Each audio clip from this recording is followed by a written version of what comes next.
we're going to give it a quick rinse. We want to release any like dirt, extra starchy, but really we want to get it clean, okay?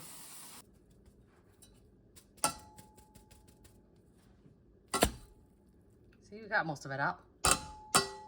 Boom, practically nothing. We're going to add 2 cups of water, and we're just going to stir the quinoa in. All right, so it's gotten up to a boil, and sometimes you'll have grains that will come up. So what we'll do is you can go ahead and just scrape around the edges and try to get those down into the water. And I like to do just one more quick stir to try to get everything in the liquid as possible. And then at this point, we're going to turn the heat all the way down to a low setting.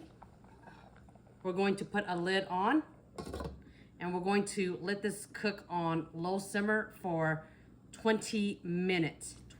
Remove our lid, and we're going to fluff up the quinoa. You see how separate they are? All right. And then we're going to add 2 tablespoons of maple syrup. We're going to add some vanilla. And we're just gonna stir this in. And then we're just gonna let this sit uncovered for about like maybe 4 or 5 minutes. We just want it to be cooled off before we add the next ingredient. And while we're waiting for this to cool, we're going to cut up our bananas. So, all right, let's get a banana. And you want a banana that is yellow. You don't really want a banana that has like a whole lot of browning on it. Or actually, don't get a banana that has any browning, because the brown bananas will be too soft for this. Okay, so first we're gonna do is we're gonna cut the head off. And it's about 2 phalanges deep. And then from here, we're just going to cut all the way down, about halfway there, okay? To make our first incision. And then we're gonna stay close to it. And then we're just gonna make one triangle. Right there, down, another one, down. And then from this point, we just want to cut in between those lines, in between those cuts that we just made. Then we're gonna pull out that sliver that we just made, okay, carefully. And then we'll go to the next cut that we have, which is about right there.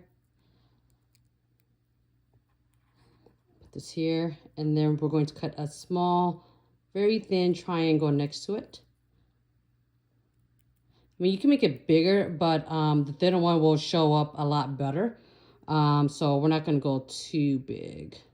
If you're feeling very ambitious, you can do a 1, 2, 3, 4, 5, 6 pointer. But that does take a little bit more skills. And to make the body of the worm, we're just going to take the banana where it curves, and then we're just going to cut it in half down right there. And then we're going to cut this in half down the long way, okay?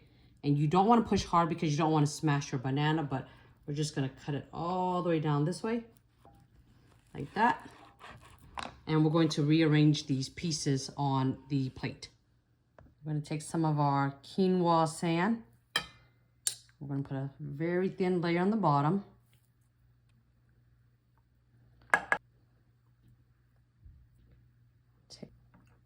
With the second piece, we're going to turn it around like this. But if you get in a situation where like, oh, wow, it's too long, what you can do is you can just take one of the banana pieces, and then you can just cut that in half like that.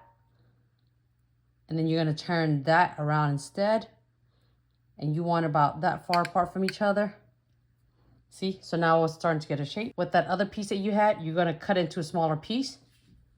This is the tail piece, and what I did was I had cut it in half to split it like that. And then we're going to put it down right about that end. And we can always rearrange this if it's getting too far off the plate for us.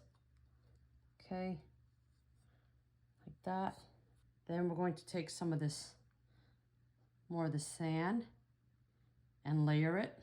All right, so now we're going to take our sandworm head, We're gonna place it right at the end, or at the end of one of these, okay? So let's position everything where we want it to be. Maybe a little bit like this. And then now we're going to take the rest of this and we're going to fill in all of the gaps. So it doesn't matter if you made the cut exactly the way you want it or not, because we're going to take this and we're just going to cover around the edges, around the cuts. We're going to add the last ingredient. It's spice. Why is there cinnamon everywhere? Did you spill my food? The spice must flow. So you did spill my food. Bless the maker and our water. I must have fear. Fear is the mind killer.